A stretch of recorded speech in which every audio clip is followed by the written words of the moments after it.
Okay.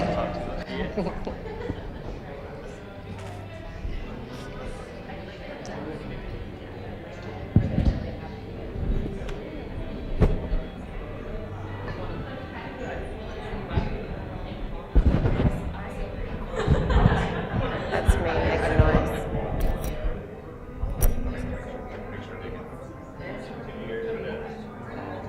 Yeah, I didn't hear her. Is your mic on? I think so. What? Yeah, she's good. You can always just tap us.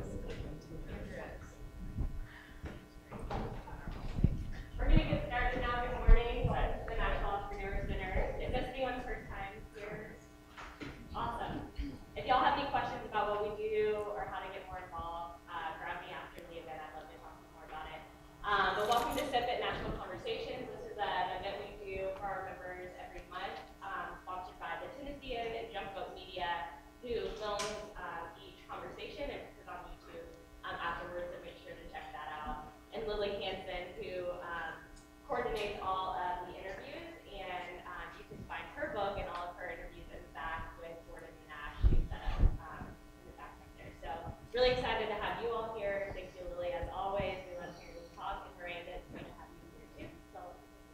Yeah, thank you everyone for coming this morning. This is actually kind of a special interview for me because this is the first time I've ever interviewed someone that I've been friends with, I've interviewed, and I've also worked as an employee for. So kind of a special trifecta there. But I first met Miranda because I interviewed her actually for a local publication called Nashville Lifestyles. And immediately I was really impressed with the way that she talked about the restaurant culture. You know, I've worked in restaurants for 12 years myself, and I remember she had her own definitions for stuff. You know, she said restaurants are where, you know, I get to interact with all walks of life. You know, food is something that I see as being innocent, you know, and sort of pure like a child. And she talked about her staff also in the terms of, you know, really letting them be themselves and not having this sort of robotic culture, which, you know, I think we all have worked in environments where it definitely is like that. So I wanted to start off by asking you a little bit about your upbringing and how that inspired you to get into restaurants. Well, I'm an only child, and I'm adopted, and I'm from North Louisiana, Ruston, Louisiana, and my parents were academics, professors, so they worked a lot, and I spent a lot of time with my grandparents in an even smaller town called Lisbon, and I played cafe with my grandmother a lot, just the two of us. And you know, it wasn't really about the food, making food. It was about writing out, okay, what's going to be offered on our menu today, and the cash register, and just the pretend cafe. I didn't realize then what an impact that time had now, or getting into the restaurant industry, because I did a million other jobs before landing in this spot. I mean, my first real job though was McDonald's, the drive-through, and I was 16 in Ruston, Louisiana, and I can say that it had absolutely nothing to do with why I got into this industry. What was that experience like? Oh my God. I mean, it taught me to not be afraid to work hard, and what it was like to earn my own money, and then also tolerance for my friends and other people that would come through the drive-through and order all kinds of things and then bolt. You know, we'd all gone out at night, and I had to show up for work at 6 a.m. wearing those polyester brown pants, and Probably still hungover from the night before. oh yeah, and everything, just no matter how many times these things were washed, you could never get rid of the smell. The smell of like the French fries? The French fries smell. So it was just an all-around good learning experience of just how to deal with the public consumers, people that wanted, I just feel like a lot of times people want so much more than, everyone wants it their way. I know that's Burger King's their slogan. But, it's just like, people are picky, and I had no idea. And it was nice, I guess, to see and experience how to be tolerant of that and accepting, even in a McDonald's platform. So I know, Miranda and I have talked a lot about, the sort of odd jobs we've had, before we actually found our passion. And you've said that it was a process of elimination. You didn't really know what you wanted to do for a while. So before you found what it was that you really love and are passionate about, what were you doing? I know you had moved out to the West Coast for a while, right? Well, I did, after barely making it through college. So I went to LSU for undergrad and literally my mom came to get me, and I had to leave LSU and I had to finish at Centenary College in Shreveport, Louisiana, small college. And then I had some jobs waitressing in Shreveport. And then all of a sudden I came up with this grandiose idea. I wanted to live in San Francisco. So I created a job at Neiman Marcus in their buying program that I got the job, or I was offered the position. Wait, so you actually manifested this? I manifested this Okay. because I did apply for the Neiman Marcus buying program in Dallas, which really existed. There is no Neiman Marcus buying program in San Francisco, but I said there was to my mother and created a date to which I had to be there. And this was I said I had to show up for work February 20th, 1994. And I packed my car and I drove across country to San Francisco. And on the way there, I think I was one of the first people that had a phone in their car. So I had one of those in the console side where it was attached to the car. And on the way there, I'm calling, roaming for days. I had no idea how much that phone bill was going to be, too. You guys don't know about roaming and how expensive it was. But I called enough people, and so when I got to San Francisco, I actually had found someone I could live with. And I went to Neiman Marcus, and I got a job at Neiman Marcus in Union Square there, beautiful store, because I told the woman that I interviewed with that I absolutely had to get this job, and I would do anything. So naivety, I think naivety will play a theme in this whole conversation, but I got a job because I knew my mom was going to call and check on me, and she did. And so I thought I wanted to be in the fashion industry, so I went from Neiman Marcus to a little stint in the .com industry, in that world there, and then back in working for a women's clothing manufacturer as her assistant, Julie Chaikin, and then getting to travel with that to New York and Los Angeles all the time, thinking it was a glamorous job when it wasn't. But what I remember is wanting to go to dinner always in New York and LA, and thinking, wow, this is like restaurants I'd never experienced before. And was that the first time that you really, saw this whole other world? I mean, you growing up in a small town and then going to these, major metropolitan cities. I mean, was it kind of eye-opening for you? It was definitely eye-opening. Not only the food, but the culture, and that there was just so much more than I grew up with, and I wanted somehow to be a part of that. And I thought, being in the fashion industry, getting to interact with, I got into product placement, so working for a lot of TV shows particularly, and it just wasn't, I don't know, people weren't that kind in that world. And I thought in the restaurant industry that, wow, you have this opportunity to, like I had with my grandmother, and play cafe, but for real. So let's talk a little bit about when you first came to Nashville, because I've lived here for a little over 4 years. The city has transformed rapidly since I've moved here, but you started off in the 12 South area before it was what it is now, with tons of boutiques and hair salons, and you can't even get down the street sometimes because it's so crowded with tourists. So why that neighborhood, and what was it like sort of being a maverick over there? A maverick, I love this. I'm tooting your horn.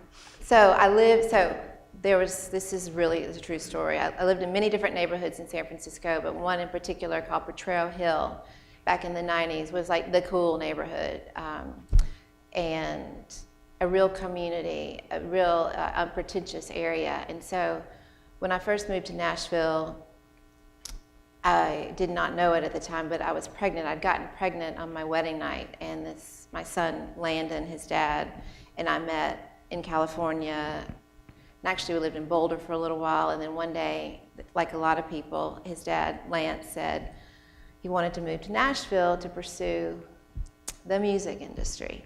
And I thought, there's no way in hell I am moving back. I'm moving to the South. Are you crazy? You had a real aversion to it. I didn't want to live in the South again. I just had said I was done.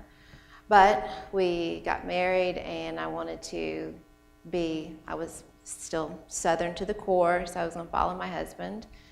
And we moved here 2 weeks after we got married, and I remember just feeling, well, we didn't know a soul, and we lived in the Grove apartments in one of these corporate dungeon apartments where there's half a window. It's and then it all comes furnished with the most polyester McDonald's-like fabric stuff. It was awful, and I was sick, and I was like, "What is going on?" I'm allergic to this town. I hate it here. What is going on? It was so humid, and I wasn't used to that anymore. But I was pregnant, and life changed dramatically at that point because he didn't get to pursue his music career because then we had to be grown-ups. We had to get insurance and be responsible. Guide me back to where I'm going on a tangent about that. Well, why'd I pick 12 South? I remember you had said something to me that I thought was really interesting, particularly you being a born and raised Southern woman. You had said, I was, a mother, but I didn't want to just be a single mother. I wanted to do something grandiose. I really wanted to make my mark, on this town. And so you said that was actually that rebellious nature was the impetus for the Frothy Monkey. Right. So 12 South I picked because when I was pregnant, I went to 12 South Yoga. That was the only yoga studio over there, and I just remember this feeling. God, this reminds me of Potrero Hill. This neighborhood or this street is something special. I can't really put my finger on it. And I think in a new marriage and being pregnant and knowing that I needed to have some sort of identity other than, I just knew as a woman I wanted to be a working person. I knew that, much respect to women that don't work, but I knew I needed that, and also I really wanted to appear strong because I wanted to save my marriage, or I wanted to show my husband that I was this tough person. And like most things in my life, the idea of the Frothy Monkey just came on a super spontaneous whim. My mother had taught this young man in Ruston, Louisiana, that started a Frothy Monkey. The first Frothy Monkey was actually born in Ruston, Louisiana. And we were all at dinner at my mom's house with this young man, and he said, "Why don't you open a Frothy Monkey in Nashville?" And I said, okay. That was December of 2003. By April 15th, 2004, I had the keys to that place, and I was off to Home Depot to start my own demolition to the house that was the building, the structure. That was what is Frothy Monkey now. And what was your first year like? Because I'm sure you made tons of mistakes in that first year. I mean, I know you had your little experience, at McDonald's, and you had told me that you had waited tables back in Louisiana, but having never actually owned a cafe before, can you tell me about some of those ups and downs and all-arounds? Well, yes, and I don't recommend this, but I think, again, naivety is what was the driving, what saved me. I went to the store because I don't even think you could buy books yet on the internet, or maybe I didn't know about it, but I bought this book called How to Open and Operate a Successful Coffee Shop. And it must not have been over an inch thick. And I thought, I'm not joking. Seriously, I can do this. And was it helpful at all? Oh, it was great. It was huge, helpful. I mean, I just didn't know about, I'm so intuitive in action and thinking, and I'm so not linear as far as what takes the business side to make. I didn't know anything about profit margins. I didn't know anything about a performer. I didn't know anything about that. All I knew is I wanted to create a space of community.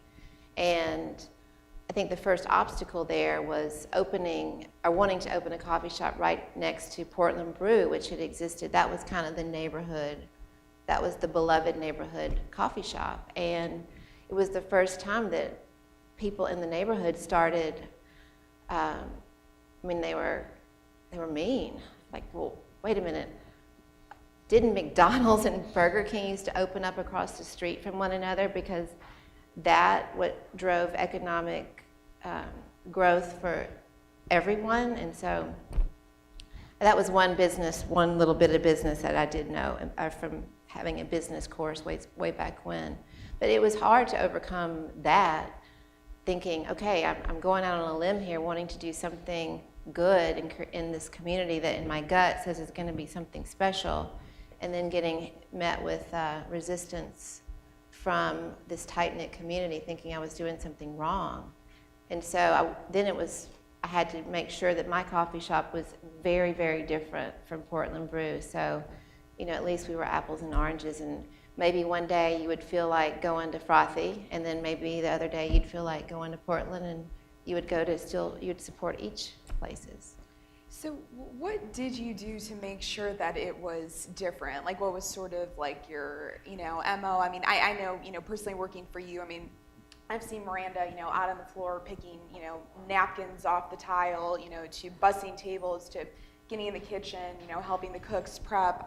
But, back then, how did you take care of your customers and your staff that a way that really established you as someone who cares a lot? Well, I think first of all, it was the space. It was that intuitive. I wanted to create this, it was the intangibles. How did it feel in there? The furnishings. I wanted it to look nice. I wanted it to feel nice. And there was a church being torn down a few blocks away that a lot of the neighborhood was sad about. And so I found out who owned the bricks. And I said, okay, I want to buy a pallet of bricks. And so I borrowed someone's little Datsun pickup truck, and I went and literally put every one of the pallet of bricks in that truck, and I brought it to Frothy, and I said, I just thought it would be important to have part of an old space in this new space. And I thought that would create immediate soul and character. So I don't think a lot of people know that brick wall in there used to be a church that was torn down a few blocks away. But so doing little things like that, and I worked there. Like, I worked there with my baby on my hip. I was what a lot of us do when we're starting our first business. I did everything. I made the schedule. I hired. I trained. It was the blind leading the blind, though. And I led with emotion, and that is something I struggle with today. But that emotion, and I know I can attest to this because, one thing that Miranda has become known for, and I think it's part of her Midas touch, is, she really has a lot of employees that come out of her restaurants to be very successful in the fields that they are pursuing individually. I know that a couple of really big bands have worked for her as bartenders. Other artists. I know one of my photographers, Andrea, really flourished after working at Burger Up. So let's talk a little bit about that, because I've worked in, like everyone, oppressive work environments where maybe your individual passions weren't always supported like that. Right, and I never knew to do it differently than to recognize, hiring anybody. It was more about, what kind of music do you like? What do you do outside of this? Like, what is your passion? And so always remembering the individual and kind of allowing them to go on their photo shoot, go on tour, and always have a place to come back to. And I think that is something that I'm starting to identify now as being a more mature proprietor, hirer, that people want to be seen, heard, and loved. I mean, that's really it. It is like, as a child, we want to be seen, heard, and loved by our family. And if you don't have that, you get lost. And I think people that I've worked with have all responded to that philosophy. I just remember if someone would put on their application that they had a felony, I was like, this person is honest. I mean, I don't care if you know how to chop an onion or not. You're honest, and you can be taught. You have, in fact, hired people that, had criminal records, correct? Mm-hmm. God, how many, I can't understand that just because someone has messed up in the past, that they can't have a chance to have a do-over. And I think those are the most precious people that just want an opportunity to have a chance to do it differently. Mm-hmm. So, picking your talent is an important thing. I know for someone like me, who creates books and projects that have to do with words and photographs, working with my photographers and who I work with is really important. I know for you, you're very picky about, the chefs you work with and, the talent that designs your restaurants.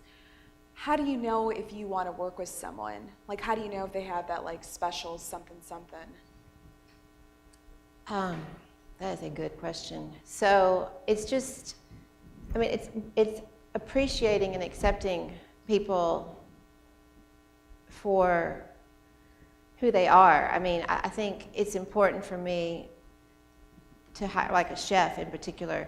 I need to hire someone that I know that we can get along, but we don't have to necessarily be buddies.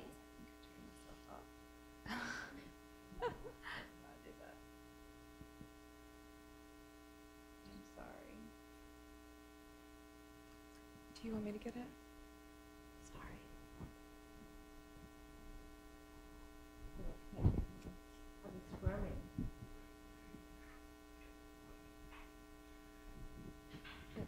Is it on? I don't think so. You're just going to have to scream now. Anyway, so I want to hire someone different than me, someone that has. You put this in your pocket.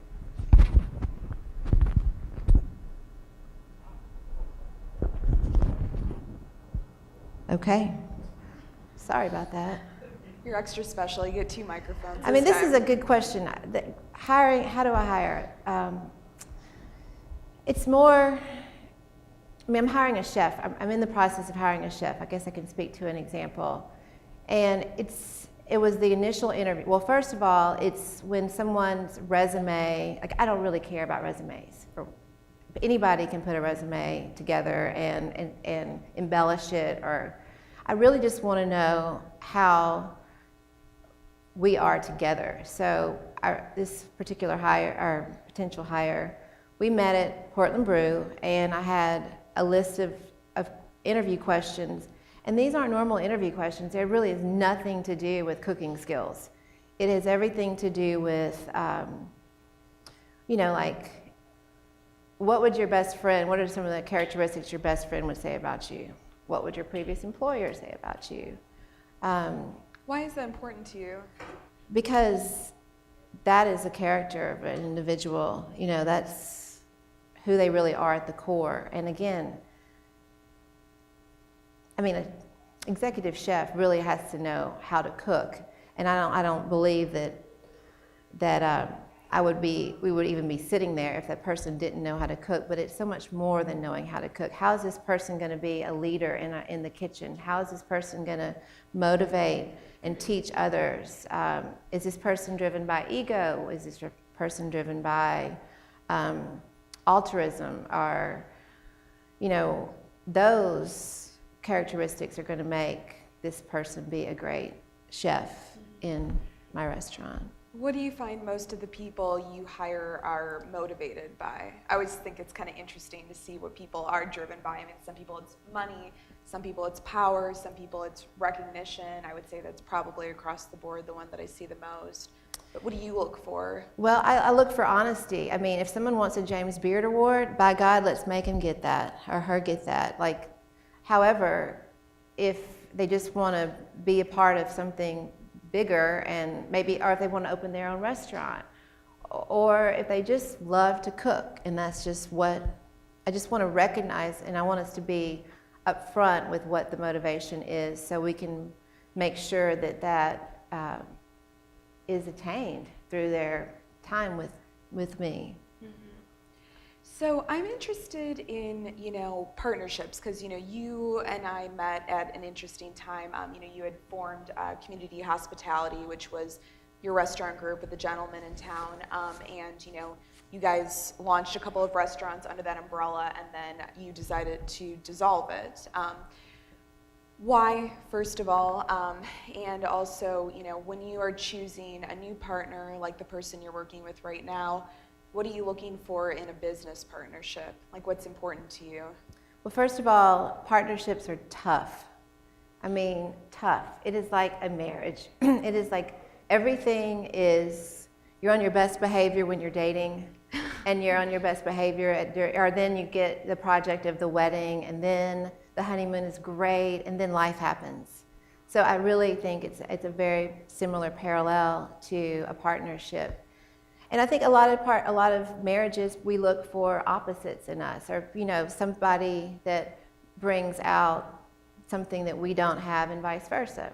So for me, and it was the way I came about meeting this my past partner, Jim Lewis, who we are still we're very close. We're definitely good friends, but it was the way that we met. So I was on a trip in Wyoming, and I met this woman that her husband worked with Jim, and so the way we met was like, oh my God, I'm meeting this woman in Wyoming, and your husband knows Jim, and she says, you need to meet Jim. And so Jim and I met, and Jim brought to the table, business savvy.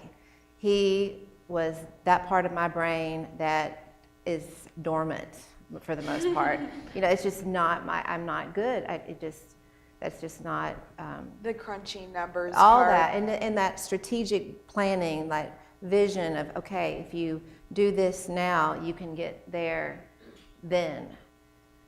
So I was enamored, and we courted over that for a long time. And then I think on the flip side, he was enamored with my just kind of whimsical, no-nonsense approach, or naive approach to leading with my heart.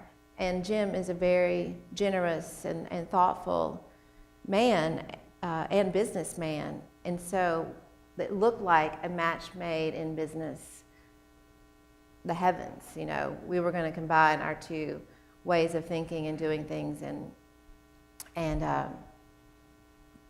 who knows what all great things we could do together. But with Burger Up, I just think I was hard-nosed, and I drew the line in the sand sometimes about, I'm still, it started to feel too corporate. And then when Josephine us opening Josephine together, we went through the entire, from in my head to us opening it. And, you just start to see things in each other that we weren't meshing as well as we needed to. And then Prima was his baby. And so he helped me open Josephine, which was my baby. And then Prima was his baby.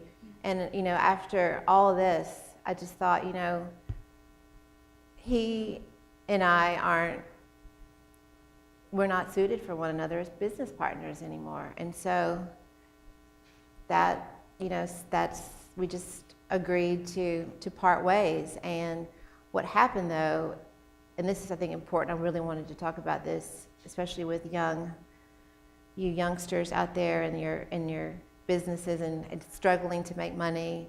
I can tell you that Frothy Monkey, when I didn't think I could make payroll, and I was in there, and the place was packed, busy, and people just thought, oh, Miranda is loaded. Everyone's coming, and this is great. And I couldn't even pay. I wasn't paying myself. There was one day I was standing in the kitchen and just thinking, who am I going to call? I'm going to have to go to Title Loans or this awful place to get a high interest rate loan to make payroll. And like, what am I doing wrong? And then fast forward to getting a pretty big hunk of change for Burger Up, which I'm so proud of.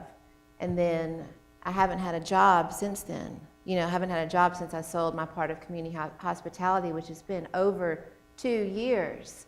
And it has been some fun traveling, and it has been some fun, freedom. But I got tired of it about after month 1. Not having a place to go to work, not having someone say, "Hey, boss lady, what's going on? How's Landon?" And me saying, "Gosh, I'm so glad that you were able to, to someone that was ill, and we could send him to the doctor." Just that family life that is so beautiful and crazy and dramatic, all the things that come within a restaurant. I all of a sudden didn't have that, and the past couple of years have been sad, and all the money in the world, or all the money that I had, it sucked. It did. I mean, I know that sounds crazy, but I almost couldn't wait to get rid of it. At least I poured some of it into some new projects, but it just felt like I'd rather be washing dishes and Burger Up, listen to that, raunchy rap with those guys than being at You mean some... that stuff they call hip hop these days? Yeah, it is like it is the roughest of the rough. But it was like we were all back there, everybody's dancing, it's just that hum of great family. But I would rather have that than being alone in a nice hotel in New York, Well, I'm sure you're also like me, and I know you've said this to me in the past, where, the more you have on your plate, the more actually gets done. Absolutely. I think, when you work for yourself, it's easy to become lackadaisical and unmotivated, right? Yes. I hired a woman, Abby Hewitt, back in October of last year because there were days that I didn't want to get out of bed. I just I knew I had signed leases. I think I'd signed the lease for Geist, I probably just signed the lease, which is still not open. And I hired someone just so we would meet once a week, so she would give me homework, and I would start to map out, okay, what needs to be done. So, yeah. What is your process like? I know you're such a dreamer, and you're a real visionary type. But it takes a lot of work to bring a dream into something that's concrete. Essentially, when you start with a restaurant, I remember even seeing Pinewood Social before it opened, or Josephine, or these places are just these big blank slates. They're just boxes. What does your process look like when you're actually creating a restaurant? Well, maybe some of you can imagine this or are this way in your businesses or went before you started. it's like I see it before it's done. I saw Frothy. I saw what it was going to look like inside. And I remember I drew Frothy. And then I saw Josephine before. I saw Burger Up. It's like if you see it in your head, it's just you back up. You can go towards it. Yeah. Does that make sense? Visually. But a lot of people, it's that then if you don't see it, then you have to hire the person that can get out what's in here to the paper so the process can start. So for me, it's just seeing it, and then, so seeing it, then writing the plan. Now I can write a business plan after all. So what is it going to take to get to that end? Okay. Yeah. I just have one last question for you, then we're going to open it up to the audience for a couple of minutes. Knowing how passionate you are about the restaurant industry and your employees and all the talent, what is your favorite thing about it? What keeps bringing you back? I know you said that you had a really tough last couple of years, and I know I've had conversations with you where you've said, God, if I didn't love what I did so much, I would just drop it. This is really hard. There's no guarantees in your industry. There's no guarantees that you're going to open up your restaurant and it's going to be packed. I sure hope it is, but what keeps you in the game?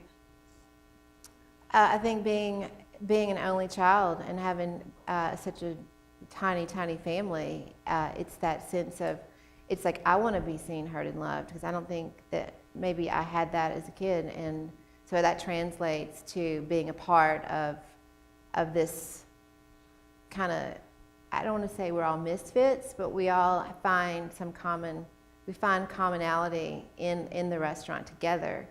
And I do totally believe that breaking bread is the oldest form of community at a table. That's why there were community tables at Burger Up when people are like, what the hell are these? Do we have to sit by a stranger?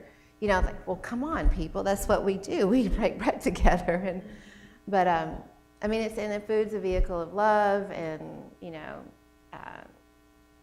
all these things, like all that together.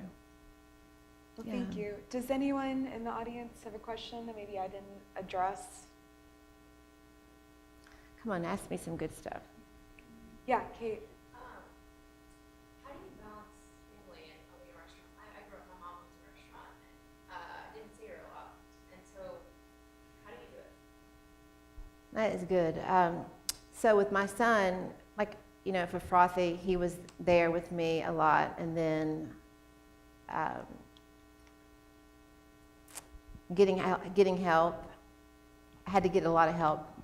Well, then he went to school, I guess. So first, he was with me, and then I knew when he got into preschool, at 3 o'clock I would leave and just say, okay, my day is done, because he had to come first. And now, fast forward, he's had me around a lot for the past 2 years, and now he's 13. We've talked about, I'm going to have to hire someone to help me and say, Landon, I got 2 babies birthing right now, so I'm going to have to do something different, because I'm not going to be able to leave at 3 o'clock and pick you up from school and get you to soccer practice and do all these things. And so we have open conversation, like, is that cool with you? And because I know that I'm a better mother because of how I model this drive to work. I would say definitely. My mom didn't take the time to sit down and have that conversation, so I commend you for that. But today I look back on that, and she really instilled drive and character, what it takes to get what you want. And regardless, I miss some times with my mom, but I have something instilled in me that's kind of priceless. So Right. thank you for what you're doing. Thank you. Yeah. Yeah. So tell us what's next. Well, and so 2 new restaurants, one called Geist, because it's the Geist building that's been around since pre-Civil War it's on Jefferson between 3rd and 4th. Now it looks like a tiny little dollhouse amidst these giant apartments. And Geist is going to be And I was at a dinner with some friends last night, and we were all sitting around the table. Geist is going to be dinner at a fond friend's home 6 nights a week. I don't know how better to describe how that classic, just good food in a beautiful old building with exposed brick candles. And then right next door, I wasn't intending to take this space. Another person in town was going to take this space that is being built onto Geist. And then when they weren't, this other person decided not to. Of course, this wild hair just like, come on, stay down.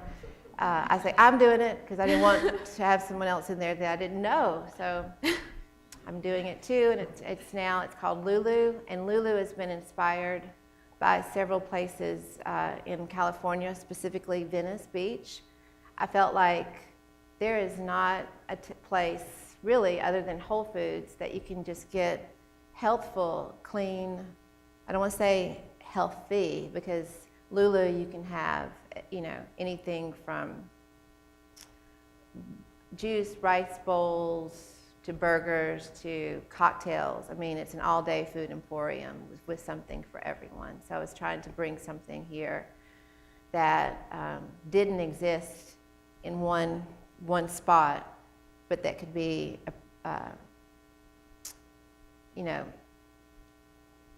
approached by most demographic. But it's going to be affordable, right? I mean, because I think that's important, as Nashville grows. I mean, we don't want to outprice people like myself, or I see some of my wonderful friends in the audience who aren't making, $1 million a year. Yes, absolutely. I mean, I think I've always paid attention to that. Just remember, for Burger Up, having a burger that was under $10, because psychologically, once you go from 9 to 10, it's a very big leap. So just being adamant about making sure that, I'm always going to do that, make sure that its price is, it's value, it's a lot of value in it. David. When I first took our conversation about hiring a chef that nutrition qualities, can you talk more about developing culture and what it's expected to look for, how do you develop it? Culture, how do I develop it? Okay. It is letting people be them, again, trying to pick out, so if this person says he loves to teach or she loves to teach, okay, what are some tangibles from that? So I'm just not saying I appreciate the fact that you like to lead. Let's make some classes for you. Let's help create that cohesiveness between front of house, back of house. So you want to have, if people in the front of house can have some cooking classes with the chef, or if other people in the kitchen aren't particularly up to speed on some skills, let's have them, send them to a class, or let's see, that's not the answer I wanted to say. I don't know, just kind of letting the characteristics that he brings or she brings to the table speak for themselves, and giving them opportunities to put action behind that. Mm-hmm. And then so I think it's just kind of a domino effect. If the rest of the staff sees the freedom that I'm giving to this person kind of, higher up, I hate to say higher, but in that big executive chef position, and then also that modeling of that freedom will say, oh, well, if she lets him do that, then we're going to be able to kind of be ourselves. And it's just this kind of spirals down of, I do follow through with what I say as far as the opportunities that would be there for everyone in the space, from dishwasher to COO. So we just have time for one last question, and then Miranda's going to be hanging out till about 9:20, 9:30 afterwards if I missed anyone. But with someone else, Josh? I wanted to bring it back to 12 Sound. It's kind of like the epicenter And you started Frothy Monkey, said back in like 2004, and I remember when it was open, I was only like 12, and me and my brother used to make fun of the name all the time. I mean, 12 Yes. He says lovingly. Yeah. But it's changed obviously a lot since you opened that up. And you talked a lot about like having a vision, you know, for your concepts and your restaurants. And I was curious if you had a vision for 12 South when you moved in, when you started Frothy Monkey, and if it is resemblant to 12 South now, or if it's completely different than what you thought. Well, I definitely had a vision. You know, having a lot of independence. I thought this is the neighborhood that was going to support the independent small business, and a lot of that happened. But then somewhere along the way, 12 South just became so desirable, and when desirable happens, then it gets the attention of big money, and then when big money comes in, then I think it's not that they don't have the right motivation, because I can't say, you know, people have different motivations, but just to be able to put in some of the bigger brands on that street has definitely shifted the feel of what it used to be. But that's not necessarily a bad thing. It's just yeah, it outgrew. It did not. It's just different. Yeah, there's a mix of the both. I like that there's both the bigger brands, bigger money, and then still the small businesses that started and made it what it is. So I believe there's still that heart there. Well, thank you, Miranda, for joining us this morning. It was a real pleasure. And next month, I'm going to be interviewing another 12 South alum, jewelry designer Judith Bright, who's also a really savvy businesswoman as well. And tell them where they can follow your adventures in the meantime. Well, I guess it's just me right now, just on Instagram. I'm like, that's all But she has a fun Instagram feed. Y'all should follow her. But it's so like, I feel like it's so me. It's just it's my son. It's me. It's restaurants. It's like breaks all the social media rules out there. So, just it's what you see is what you get. But it's Miranda W. Pontes is my Instagram. Awesome. And I would like to invite everyone here next week. Vanderbilt, their Curb Center, is actually hosting an art exhibition inspired by my book. So the opening party for that is next Thursday at the Curb Center. You can find out about it by signing up for my newsletter at wordofmouthconversations.com. And we'll see you all next month, hopefully. I have one more thing I need to add a little plug. I'm co-chairing a really super cool event at the end of September, the Reclamation, and it is a collaboration between the Nashville Fashion Alliance and Goodwill Industries, and it's a coming together of what really makes, Nashville this it city and how it became this it city. It is the artists, the creatives, and it's the people of Goodwill that are our heart and soul. So look for the Reclamation, and I'm excited to be a part of that. Well, thanks, Miranda. Thank you.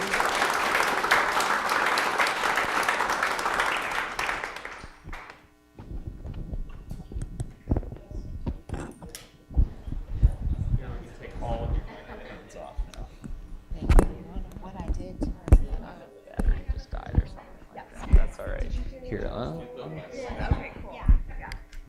I don't think so. But you took it off. Thank you. Thanks, Miranda. That was great. Thank you.